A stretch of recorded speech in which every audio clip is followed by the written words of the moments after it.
Hello, I'm Bob Short, and this is Reflections on Georgia Politics, sponsored by the Richard Russell Library at the University of Georgia. Our guest today is Michael Thurmond, Georgia's Labor Commissioner, who has distinguished himself as an attorney, as an author, as a lecturer, and as a public servant.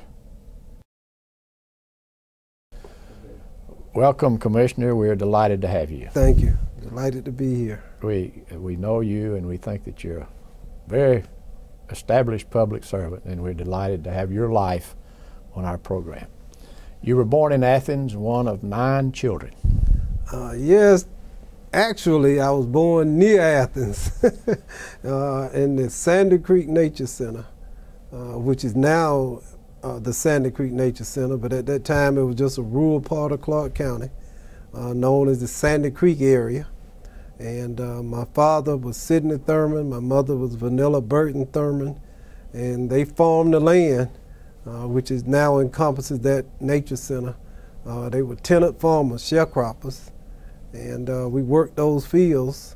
My first conscious memory is really being in a cotton field. As a baby, a young toddler, watching my parents and my brothers and sisters as they worked the fields picking cotton. And you went to elementary and high school there in Clark County. I did. I attended Lyons Elementary School, which is next to Ben Epps Field.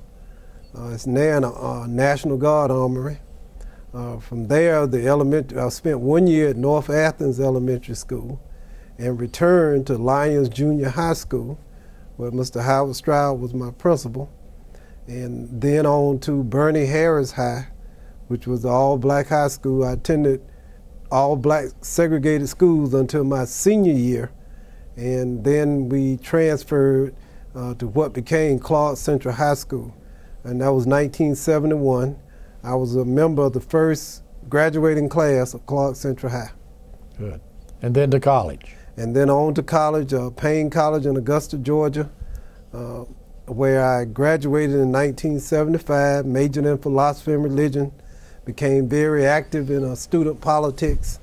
I was a freshman class president, editor of the student newspaper, and served as president of the student body my junior and senior year, and graduated with honors. And after that, I went over to Columbia, South Carolina, and attended the University of South Carolina School of Law. Graduated in 1978, passed the bar that same year, returned to Athens and to begin to practice law. Well, with a degree in philosophy and religion and law, you chose to be a public servant. Why not a minister or an educator? Great question. My mother actually really wanted me to be a minister and encouraged me, to go out to Payne College, which was noted for producing preachers and teachers.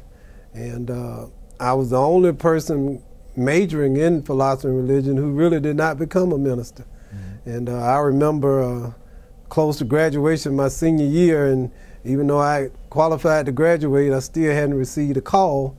And I thought I needed to probably let my parents know before they showed up for graduation that I was not going into the ministry, but decided to pursue law. I called home and told my mother, and the phone went silent, and she was devastated. And then I heard her tell my dad that Mike's going to law school and not into the ministry because he didn't get the call. And my dad I can still hear his voice today, said, well, he got the call, but he was just out partying somewhere and didn't answer the phone. But the background in philosophy and religion was great preparation for law school, and particularly philosophy teaches you how to think, not necessarily what to think. And religion, of course, the Bible is a legal document. It's a book of laws, spiritually based. And so it has been an excellent preparation for a life in politics, the religion, the philosophy, and the law. You know, I found out something about you that I'll bet you very few people know, and that is you were the 100-yard dash champion in college.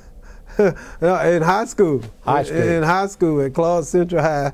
I was a co-holder of the record for a few years and played athletics in high school too. It was quite a time of ferment. Right now, a gentleman called me earlier last week.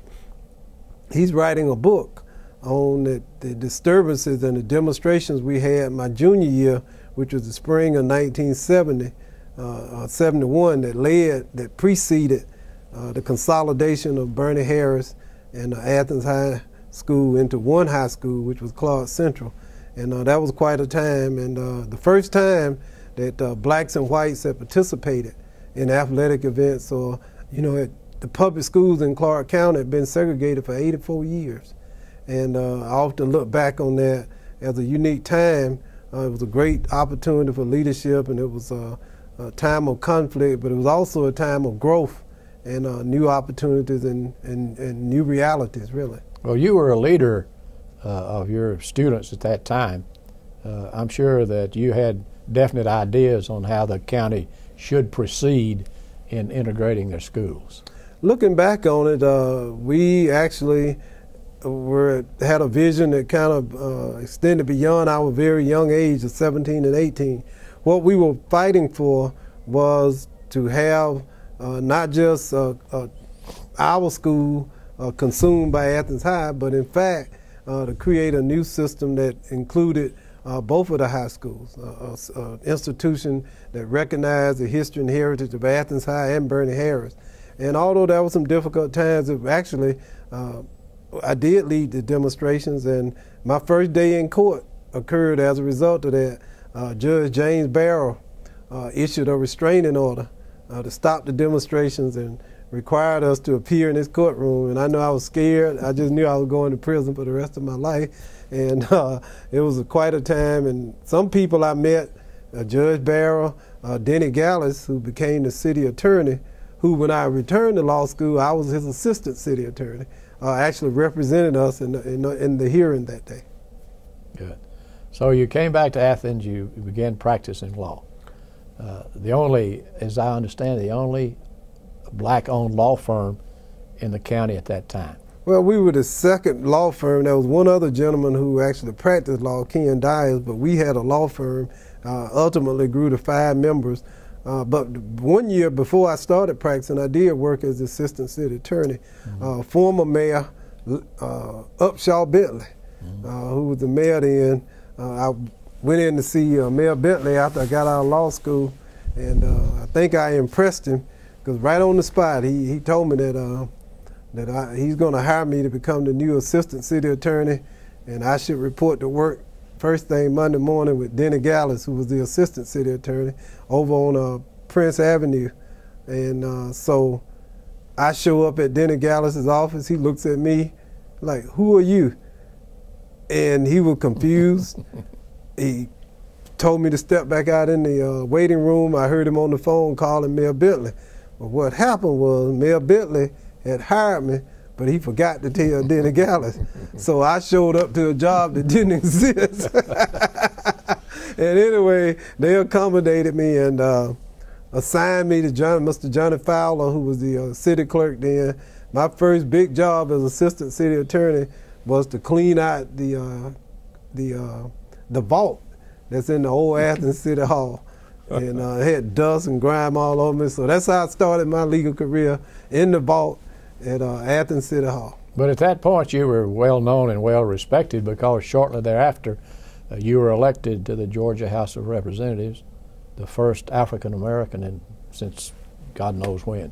Since Reconstruction, but yeah, that was in 1986. I came back in 78, 79, and 86 I finally got elected. However, there were a couple of elections that took place prior to my winning where I was actually defeated. I first ran in 1982 against a fine gentleman, Hugh Logan, who passed a few years ago. Defeated in 82. I ran again in 1984. I lost again. And finally, on the third try in 1986, I finally was elected to the Georgia House. You served as a member, as I recall, of a three-member district for the county. Well, yes, myself, Lawton Stevens was also one of the representatives from there, and Paul Brown was our state senator, the late Paul Brown, and he was a mentor to me. And just going back, looking at those elections though, and it bears, because not only was I the first African American since Reconstruction, but more importantly, when I was elected in '86, I was the only African American who represented a majority white district in Georgia. And at that time in the South, we couldn't find any other African American who was elected, who was serving and had been elected from a majority white district. Well, as a freshman member of the House, it's not unusual to find a newly elected representative to look to the older heads for guidance and direction. Did you have a mentor? Well, yes, and you know, it was a unique environment because Representative Logan had been much respected and a close ally of Speaker Murphy, and having defeated him, there was some real question marks. And so actually I reached out to Paul Brown being number one, and the one person who helped me a lot was actually Chapel Matthews, Representative Chapel Matthews. I don't know whether you remember. I remember Chapel very well. Oh yeah. We used to call him Mr. University. Oh yes, he loved the university. And then going back, let me retrogress a few years back. The summer that I was getting ready to go off to law school, we had worked on the farm, and my dad had saved as much money as we could, and myself working with him, but we didn't have enough.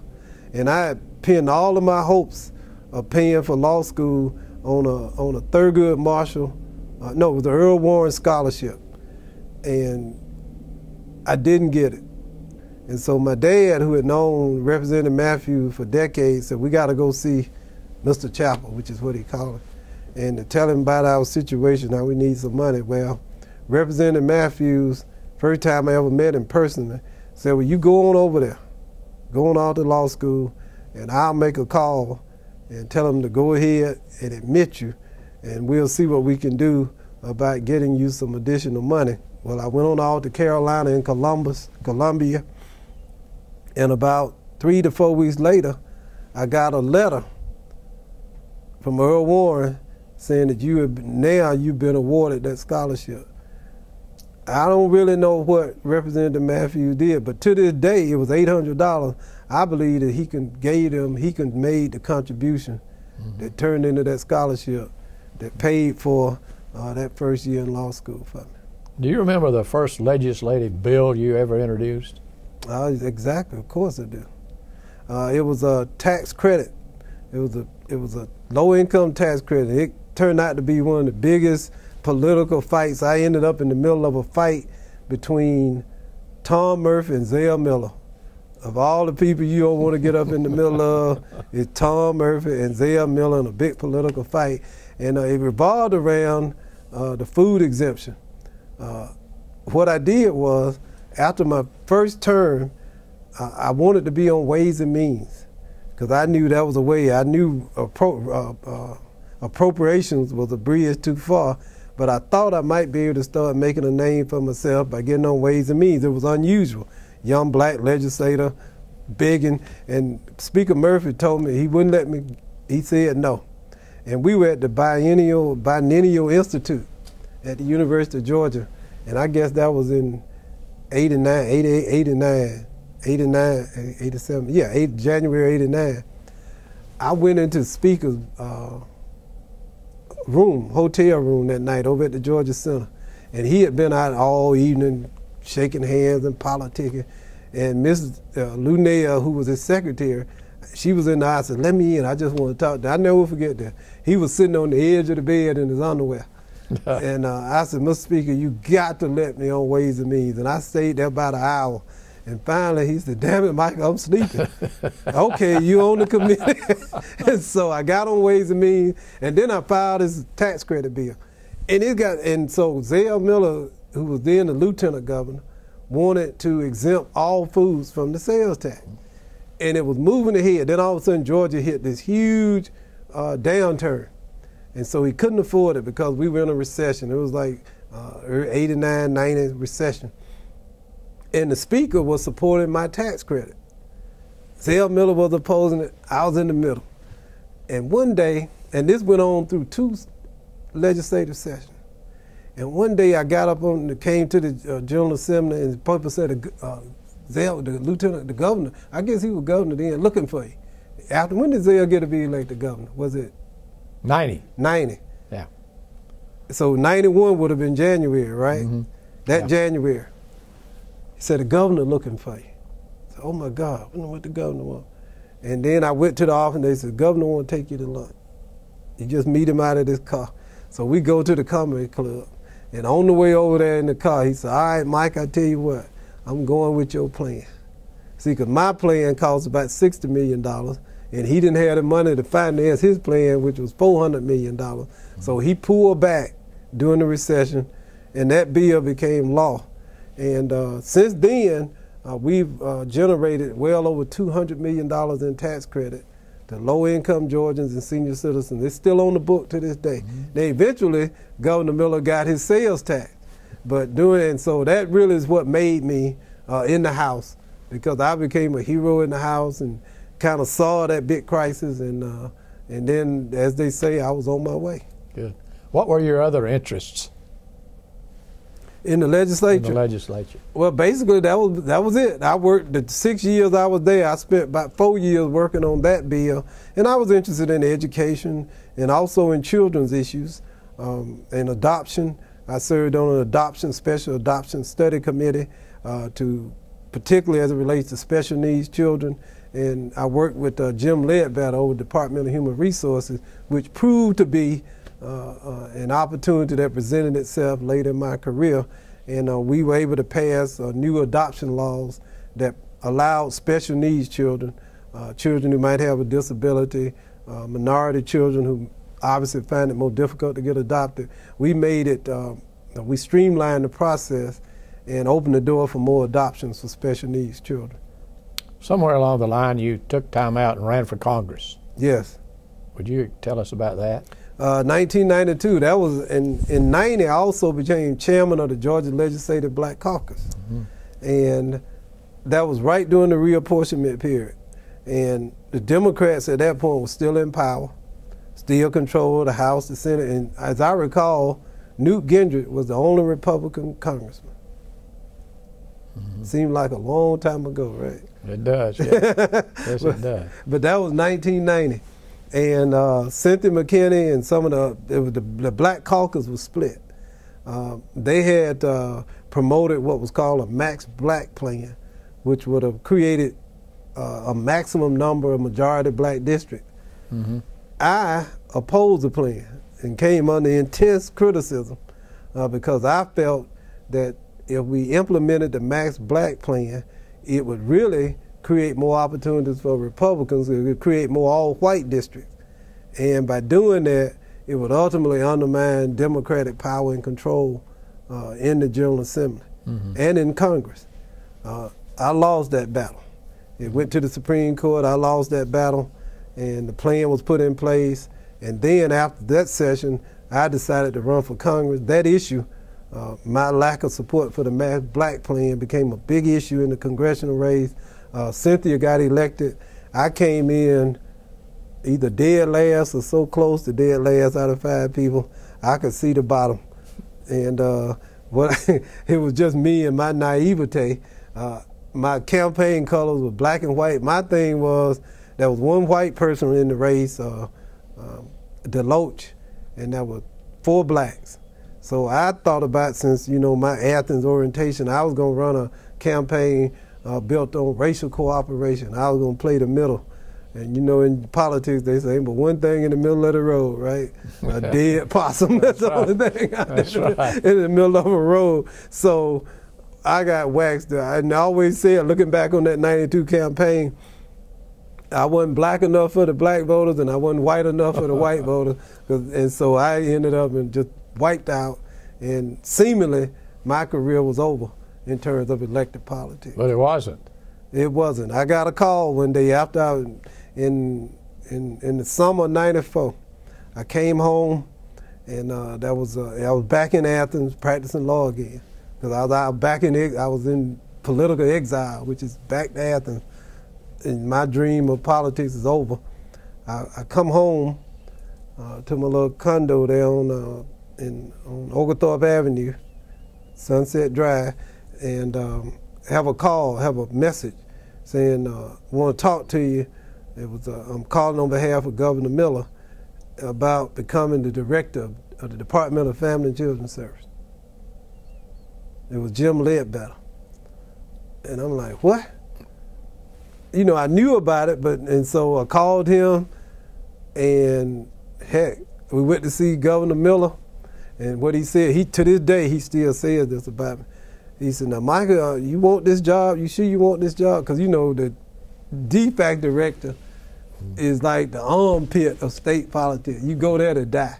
I mean, no one has survived DFACS director. They carry out of there in a box. It's been that way for 30, 40 years. And he said, well, you know, there's two types of politicians. He says politicians who get appointed, and it's running politicians. And he said, I think you're a running politician. To this day, whenever he see me, he said, you a running politician. I tell you that. And I said, no, sir, I'm out of politics. I want this job. So okay, September 1994, Mike Thurmond, the new DFACS director for the state of Georgia. And came up with some great programs. Boy, and I went in to fix child welfare, but just at that time, welfare reform was becoming a national issue. Newt Gingrich was the Speaker of the House, Bill Clinton was the president, and the Contract for America, all of that was unfolding on the national scene. And that was this tug of war over new welfare reform legislation. And I guess it was the 96 campaign right before Bill Clinton says, okay, he signs the bill. And all of a sudden, welfare reform is the #1 issue in America. Mm-hmm. And it's centered right there at the Department of Family and Children's Services. We took it up. When I took office at DFACS, there were 160,000 families on quote-unquote welfare.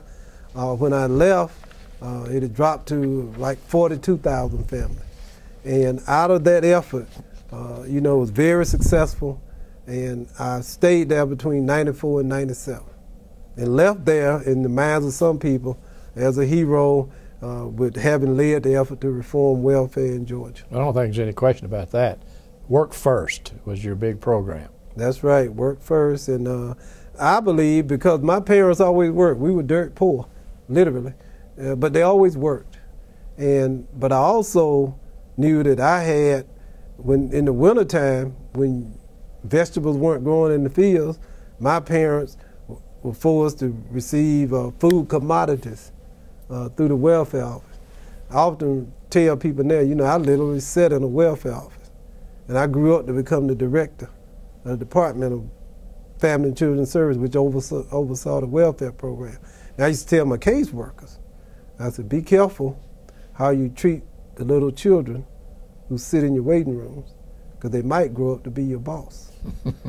And literally, that's what happened. But I wanted to create a program that recognized that there was dignity in work, that provided support and assistance for people who wanted to do better, and then not only encouraged them to do better, but rewarded people who believed in the value of honest labor. And, you know, looking back at it, that may be, I don't know what else lies out here for me, but clearly I think that's one of the most significant contributions that I've been able to make in my public life. And then you decided to run for labor commissioner. Well, yeah, but there was one little stop at the University of Georgia at the Carl Vinson Institute of Government that I was over there as a distinguished lecturer. I had to go get my mind back together because I was so stressed out. DFACS, that is the toughest job in state government, being the DFACS director. And after 3 years, I was literally burned out. So that was a great opportunity for me to kind of recalibrate and, you know, renew and refresh not just myself emotionally, but physically and spiritually as well. But shortly thereafter, in April, I went to Carl Vinson in September. In April, I threw my hat in the ring for Labor Commission, state of Georgia. Tell us about that race. It was quite a race because David Poitras had decided to run for governor. And all of a sudden, the job opened up. And I thought it was a perfect segue from helping poor people to get jobs to just being the responsible for all people and helping them to get jobs.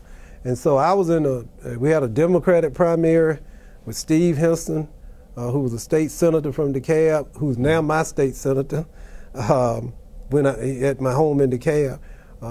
Richard McGee, who was a deputy commissioner here at the Department of Labor, and myself. We're in the Democratic primary.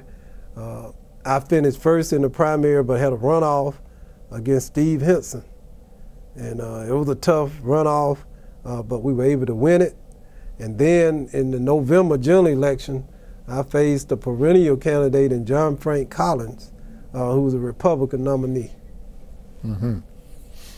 How did you find the department? I recall over the years there had been several directors or commissioners, and some questions about commissioners in the past. How did you find the department when you took it over? Well, we had great people. You know, Sam Caldwell, that had been the huge scandal in the mid-'80s when Sam Caldwell, who had been one of the most powerful men in Georgia politics throughout my youth and even, you know, when I was growing up, he had gotten involved in this huge scandal and he ultimately ended up in prison. And that was still some wounds that had not yet been healed. And then some of the succeeding governors had kind of put their hand, I think, let's see, it was Poultris and Marty Fullerton, right. But then there's Mr. What's his name? Joe Tanner had served as labor commissioner. Right. And Al Scott right. had served briefly, but he couldn't get elected. And so really the Labor Department was a paper and pencil operation. It was operating as it had operated from decades. And you know, there had been challenges and people were still hurt because the Labor Department during the Caldwell administration, when he was at his apex in power, was one of the most influential agencies in state government. And he was one of the most influential players. And it had been in a really a nadir after that. It had in a very difficult period. Although it was moving along, it had not regained its prominence as a department of influence. And so that's what I found. And many of Sam Caldwell's people, although some of them had been forced out or put in prison, many of the lower level people were still here. Mm-hmm. And then you came up with a program called Georgia Works. Yeah, I'm always coming up with these programs. Yeah. Georgia Works. It's an innovative approach to helping people is to stimulate job creation. You know, you can wait on the president, you can wait on Congress, you can wait on the Federal Reserve to create jobs. Georgia Works says go out and stimulate your own economy, create your own job. And what it does is, for individuals who are receiving unemployment insurance benefits, I can present myself to you as a potential employer and say, look, I want to audition for this job. And what's the only way to really know whether the person going to show up on time and do what you ask them to do? They have to actually do it. And so while they're still receiving unemployment insurance benefits, they can spend 8 weeks auditioning. And if the employer is impressed, he or she can hire that person. Right now, 60% of the people who engage in Georgia Works get a job before 8 weeks. Mm-hmm. Sounds like a good program. Other states are adopting it. We got a call from Oregon just recently, and people have been here from all over the country, our fellow Labor Department employees, and we're teaching them how to implement the Georgia Work strategy. Well, it seems to me there's some similarity between DFACS and the Labor Commissioner's job. Very much so. Often overlooked is that the unemployment insurance and AFDC, as well as Social Security, were all part of the Economic Security Act of 1935. Post-Depression, it was part of Roosevelt's strategy to rescue the American economy and the millions of Americans who were out of work.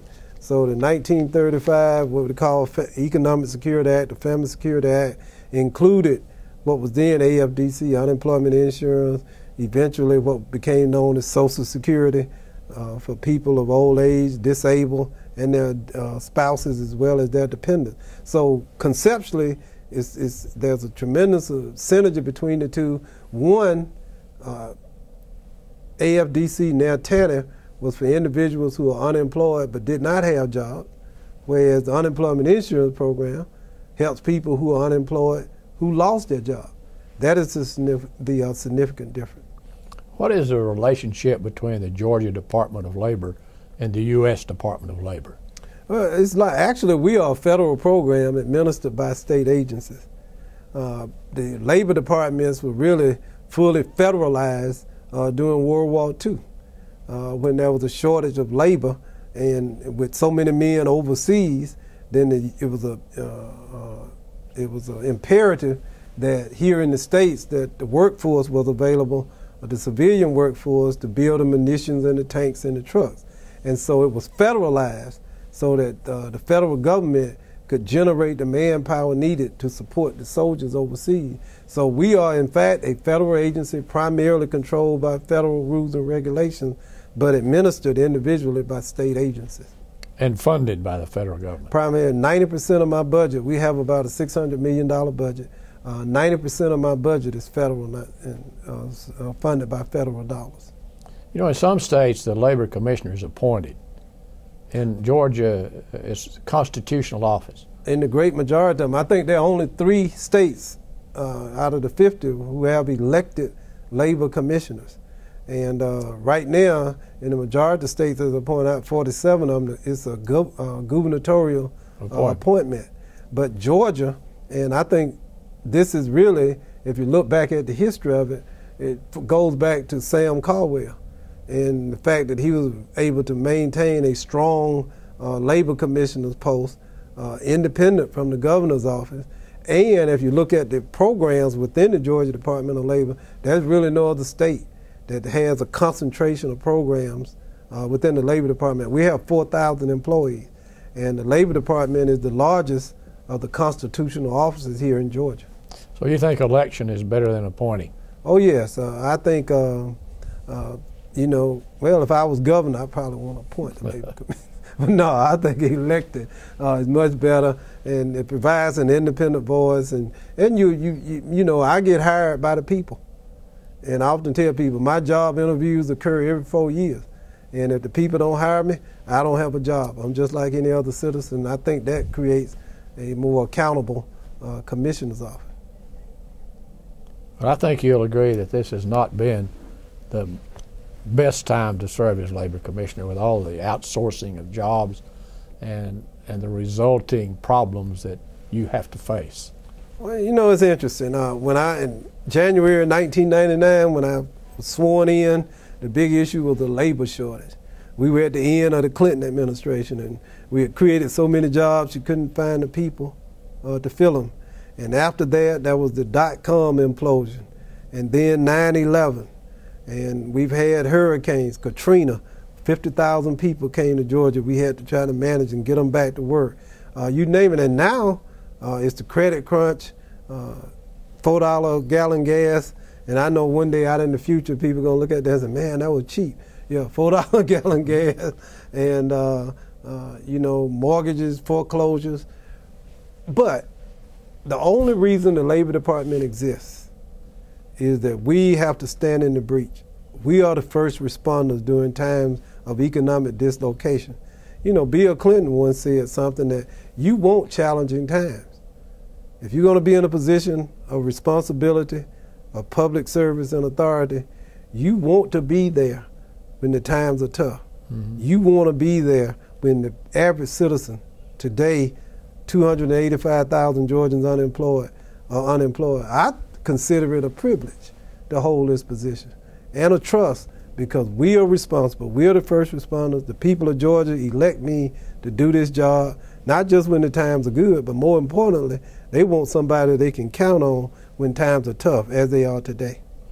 Commissioner, for those of us who probably don't know, tell us about your statewide organization of centers for people who need to find work. As I mentioned, 4,000 employees, a $600 million budget. We have 53 career centers around Georgia, arrayed throughout the state. And one of the philosophical and programmatic changes I made was to eliminate what we call unemployment offices, which is people say, I'm going to the unemployment office. That was just obsolete in its thought and in its practice. And so we've created a state-of-the-art, high-tech, high-touch career centers across the state of Georgia, designed on helping Georgians get back to work as quickly as possible.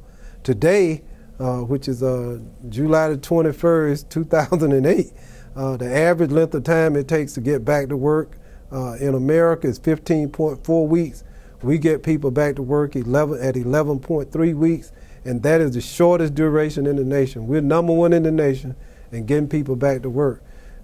6 years ago, we brought in the Division of Rehabilitation Services, whereby all the programs designed to assist individuals with disabilities to get access to employment and training is also within the Georgia Department of Labor, and there are about 50 of those offices. So we have about 100 offices statewide, 4,000 employees, and the blessing now really, you asked about what I found, the one resource that was here that has made all the difference are the people.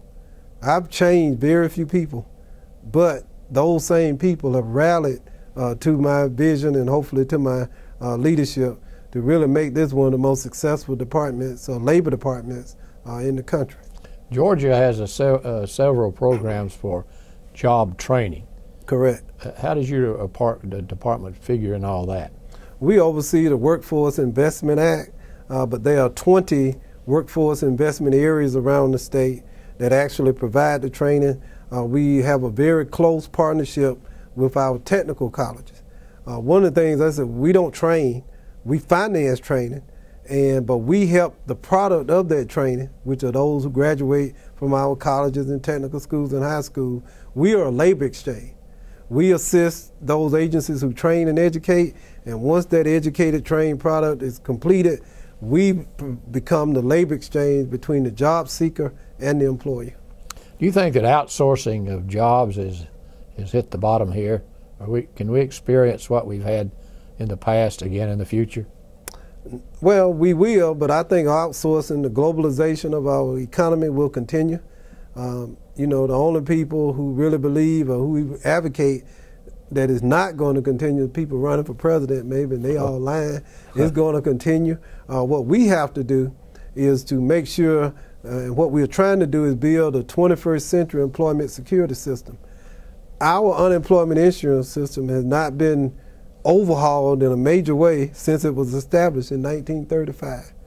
What we've done in Georgia at least laid the foundation for the creation of a 21st century employment security system. Let me tell you what my theory is. You know, the basic theory of globalization is that lower paying jobs will be shipped overseas and higher paying jobs will be created here in America. Now, right now as I speak, there's a great debate as to whether or not globalization is actually working, or whether it's working to the detriment of the American worker.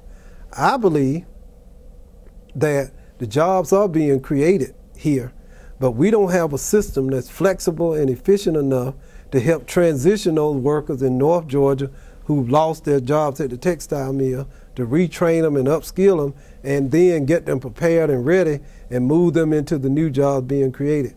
It may be, which is what I'm advocating, maybe it's not that globalization is not working, it's that our employment security system that was designed to address post-Depression era employment issues is not equipped and not positioned to function effectively here in the early part of the 21st century. That's what needs to change. That's what I've been trying to do here at the Georgia Department of Labor. What effect do immigrants have on our labor situation? Depending on who you ask. My friends who are agriculture, who are farmers and who raise the onions and the tomatoes and the things we put on our table will argue that they are essential, that they cannot do their business in the poultry industry and the agriculture industry without them. There are others who say, of course, that they are driving down wages and forcing low-skilled American workers into unemployment. What we really need to resolve the issue, if it can be resolved, and hopefully next year will begin to be resolved, is to go ahead and develop a comprehensive immigration reform strategy. It is much needed. And this whole issue about immigration, some people see it as cultural or racial or whatever the case, but really it's a labor issue. It's all about labor, and it's about the pursuit of cheap labor. And you know, my next book that I already got a title for will be called Cheap Labor. And much of world history has been influenced by the pursuit of cheap labor. Since you've mentioned being an author, Let's talk a little bit about some of your works. You've written, what, 2 or 3 books? Well, the first one I wrote, published in '78 when I was graduating from law school. I actually researched and wrote it 3 years I was in law school. It's a story untold, black men and women in Athens history. It's a history of prominent African Americans in the life and the legacy of Athens. And my second book, which was published in 2004, is entitled Freedom and Anti-Slavery, Georgia's Anti-Slavery Heritage. I began to work on that book in the spring of 1993 after I got beat running for Congress. You know, after you get beat, you have a lot of time on your hands. People don't call you. Nobody wants to talk to you. And so while I was over there, sad to my wounds, I began to read some American classics that I read before, but sometimes rereading books provide more insight. And one of them was The Souls of Black Folk, written by W.E.B. Du Bois at the beginning of the 20th century. And in one of the chapters, he said that Georgia, both now and then, that the Negro problems had always been centered in the state of Georgia. And he wrote this in 1903. And I said, but he couldn't have been talking about the civil rights movement, because Martin Luther King, right? Yeah. He wasn't born until 29. He couldn't have been talking about, man, why would he write this in the early part of the 20th century? So I said, well, let me see. And so that was the beginning of this book. And it begins on, really, it's February 12, 1733. Really the events that lead up to that date in American history. Georgia was founded by James Oglethorpe, who is a personal hero of mine, by the way. And Oglethorpe was an abolitionist. Many people are surprised that Georgia was founded by a man who did not believe in slavery, and that he founded Georgia as the only one of the 13 original colonies where slavery was prohibited at its inception. And Oglethorpe fought to maintain the slavery ban for more than 20 years. And so we start there, and we look at Georgia's anti-slavery heritage, and we follow it through the colonial period to African Americans who fought with the British during the Revolutionary War because the British offered freedom, the War of 1812, and on up through the Civil War, showing how blacks and whites and Native Americans banded together to fight against slavery. We look at the Seminoles that were in South Georgia was really an integrated tribe of red and black people. Africans would escape from enslavement in the northern part of Georgia and South Carolina and go to the Seminole Nation, where they worked and lived with the Seminoles, and then into North Florida. And ultimately it was Andrew Jackson was sent, the great engine fighter, went into North Florida to defeat the black Seminoles and to either drive them out or re-enslave them. So the history is about that. And so the ultimate thesis is that if you look back at Georgia history, then the civil rights movement could have been born, Martin Luther King, this could have occurred nowhere else but in the state of Georgia.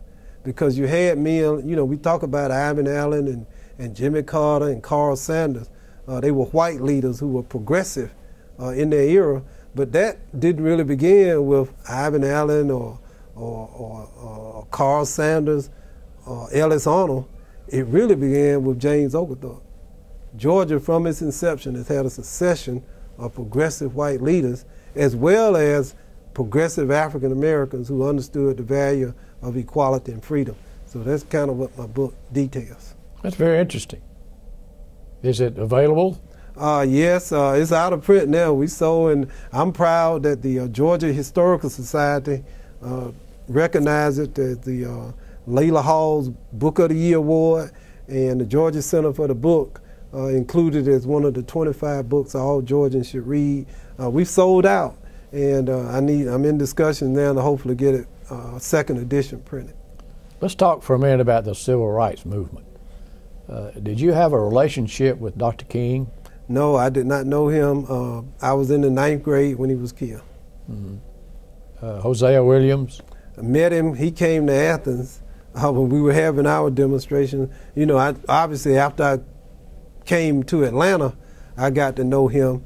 His wife served in the legislature with me, And I've spent some time with him and many other civil rights leaders, Ralph David Abernathy, Dr. Joseph Lowry, Tyrone Brooks. These are people I developed a relationship in my adult years, long after, though, they were engaged in the civil rights movement itself.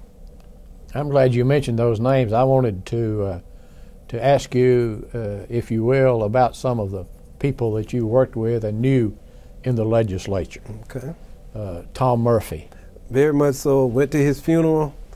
He was a friend and supporter. He helped pave the way for my career. He gave me the right committee assignments, allowed me to be in positions of influence and authority, and supported me.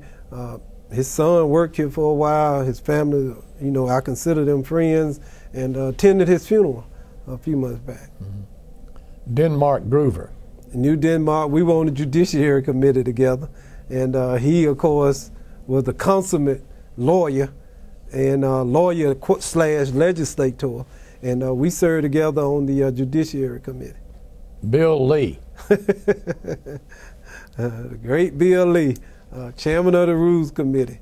And one day, that same tax bill, when I finally got it out of committee, they finally let it go. I remember what I did to get it out of committee. I went out and bought me, because Bill Lee was a king. So what I did was I bought a crown. And I took it up to him, and you know how you get in and said, "My liege," and I handed him the crown that day, and he moved my bill out of committee. You mentioned Tyrone Brooks. Tyrone's been a leader in the legislature for a number of years. A great man. He came to Athens. I was with him last Thursday. All 3 of my elections, he came over and campaigned for me. Mm-hmm. And he just worked and worked and worked. And I don't think I would have been elected that 3rd time if it had not been for Tyrone's involvement in that race. You mentioned Senator Paul Brown. Yes. Served with him, obviously, in the Athens delegation. We used to go with my dad. I tell you, we farmed, but we also had a vegetable and fruit route. And we would always take vegetables and fruits over to the old Firestone dealership that he had. That's still there in Athens. And I used to love to go in there at Christmas time because he would have the toys all out. I can still, that was before the big shopping malls and all this stuff. We'd go into Firestone. And I remember him as a little boy with my daddy talking to him and me watching him. And then obviously serving with him was an honor. And then the members who are now congressmen, Sanford Bishop is one. Yeah, Sanford is my fraternity brother. He and I talk on the phone quite often. He helped me with my first bill, and we obviously discussed political issues and maintained a friendship for years. Calvin Smyrie, also over there in Columbus, people I worked with and served with. Good. Anybody else? I could name so many others. Culver Kidd. I remember the personalities that were bigger than life. Even in 1986, most of them were all still there. You had Tom Murphy, Zell Miller, Culver Kidd, Billy McKinney. You had to think of all these, they weren't something, but they were just bigger than life. Denmark Groover, they were all walking around in the legislature. It's hard for people to, they've taken all the fun out of it. But back then, it was the place to be. Yeah. Well, you served also with 2 governors, Joe Frank Harris and Zell Miller. Tell us what you think about their administrations. Well, Governor Harris first. He was governor when I was first elected. And one day, he walks in. I went to see him as a freshman. And the one thing he told me that I still remember, he said, "Michael, follow the money." He said, "Don't listen to what they're saying. Look at how they appropriating the money, and that's where all the truth lies." Him being the former chair of appropriations, because he was my first governor, and then of course Governor Miller. I had worked for him and served with him, so that was I always got along with Zell Miller. Yet he was a consummate politician. He was the most political man I've ever met. And I don't say that in a pejorative way, but for him it was all politics. And if you can understand that, you can understand him. And then after Zell Miller, Roy Barnes too. You know, I served and was here when Governor Barnes was governor, and now Sonny Perdue, who was a state senator. So actually, all of them, I've known them all in one capacity or another. What was your reaction when Senator Miller spoke to the Republican convention? I wasn't overly surprised, because it is who he is, you know, and you have to understand him for what he is. I'm not saying, you know, whether you love or hate him, but he is the consummate, complete, 100% politician. And I still talk to him. And we did welfare reform together. If he hadn't given me the job, my career was over. And so, you know, when I look back on it, he rescued me from political oblivion and really got me back into state politics. And if he had not done that, because welfare reform was the platform that I used to get to be elected labor commissioner. So I owe him that, and will always be appreciative of it. Well, in addition to serving as Commissioner of Labor, you're also Vice Chair of the Georgia Democratic Party. Now, if you will, I'd like to talk to you for a minute about party politics.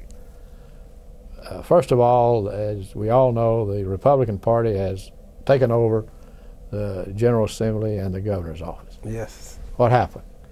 We got beat. Well, you know, I look back on it like this. I'm a historian. And if I had a baseball team that had won the World Series for 129 straight years and then lost a few World Series, would that be a bad run? The Democrats had a good run.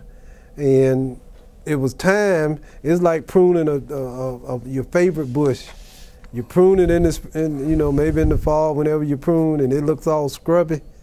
But then in the spring, it blossoms with greener, more vibrant leaves and more beautiful blossoms. That's what's going on to the Democratic Party. We're being pruned. But as I speak, clearly the National Democratic Party, and I think the State Democratic Party, is on its way back. There's always a flux and a flow, a thickening and a thinning, a yin and a yang in politics. You stay in it long enough, you're going to get beat or you're going to win. It can't but one or two things happen. And so it's just part of the evolution. And at the end of the day, we'll be a better party for what has occurred over the last 10 years. Well, the Republicans tell us that they think the reason for their success has been the fact that they have built up a bench of candidates, and that they train them, they bring them along slowly, and then they put them in these races. Do you think that the failure of the Democratic Party to do that has had an effect? I just think we needed new ideas and new blood. I think all of that. I think the national mood plays into it as well. Clearly, the Republican Party struck a chord with some of their issues, whether it's fiscal conservatism and values and family and religion. You know, all of those things began to play at a very critical point, beginning, you know, really with Goldwater, but it was Reagan who really bought in the Republican Revolution. And it has existed and expanded now for what, almost 16 years, yeah. But all things come to an end.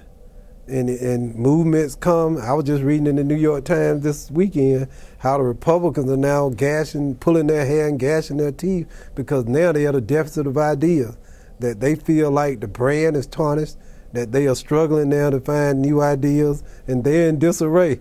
It was just comical because that's exactly what was being said about the Democratic Party no less than 5 years ago. And if you study history, this is how history unfolds. This is what it's about. So what do you see for the Democratic Party in Georgia down the road? Well, I think our key to really returning to power and influence is that we got to rebuild the coalitions that made us unique. You know, we have to reclaim white working class voters, and you know, we got to build that coalition. It was urban blacks and rural, basically working class white. And if we can rebuild that coalition, we can actually reassume positions of power and influence. And I think we're on our way to doing it. I think when tough economic times present themselves, issues that transcend race and that deals more with the economy have a greater opportunity for success. And I see us And you know, there'll be Democratic governors again and lieutenant governors. It's just a matter of time. Looking back over your career, what has been your proudest moment?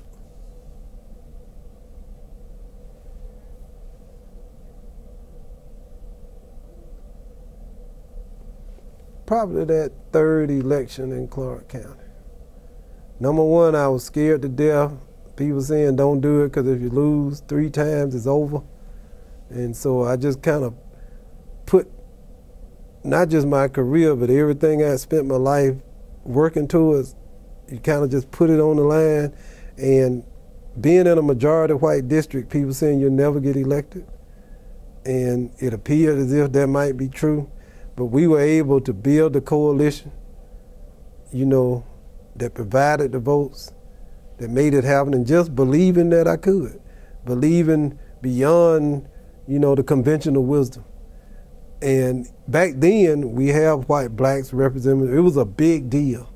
And looking back at it, it's not, you know, today it's like, okay. But back then, for even in Athens, Clark County, for whites, a majority district made up of white people, to elect a black person to represent them in the legislature was a big deal. Now we're on the verge maybe of this majority white district that's called the United States of America, electing a black man possibly to be the president. So that's how far we've come in a relatively short period of time. What's been your biggest disappointment? Well, probably getting beat, not going to Congress. I always hoped I would get to Washington in a political sense. But even that opened doors. I wouldn't have been involved in what I did. So I don't know about politics. You know, I don't think you can ever run or lose an election. That there's always I have 10 objectives whenever I run for office. Number one is to get the most votes. But then there are 9 other objectives. So if I can get 8 out of 10 and miss 2, even if one of the 2 is the most votes, that's still not a bad day. Well, what can we expect from Michael Thurmond down the road? Another office? Well, I may have one more rodeo. You know, I may go one more round. I set out wanting to be the best labor commissioner Georgia's ever had. And one of the best or most respected in the country. That's my goal. If I can achieve that, and whether anything else happens in my career, I'll be satisfied. But if the people will give me a chance, I'd like to hold high office, but we have to see how that plays out. No definite plans? Not yet. You know, right now I got to be focused, and by the way, the 2010 governor's race already started. But I have to be focused on these 285,000 Georgians who are unemployed. I can't leave them right now. They are my responsibility. They count on me. People losing their houses, the cars, the insurance, losing their families, losing everything. And the only thing standing between destitution and being able to support themselves and their families is the Labor Department. So this is a high responsibility and a great challenge, and I'm going to my last breath as the Labor Commissioner, I'm going to do that job. Well, you've done a wonderful job for the state. Thank you. Thank you, Michael Thurmond, for being our guest. Anything else you want to say? No, I'm just thank you all for believing it, you know, recognizing and giving me an opportunity to be a part of this great political history that's Georgia. And I love Georgia history, Georgia political history, and it's just an honor to be a part of it. Good. Well, thanks.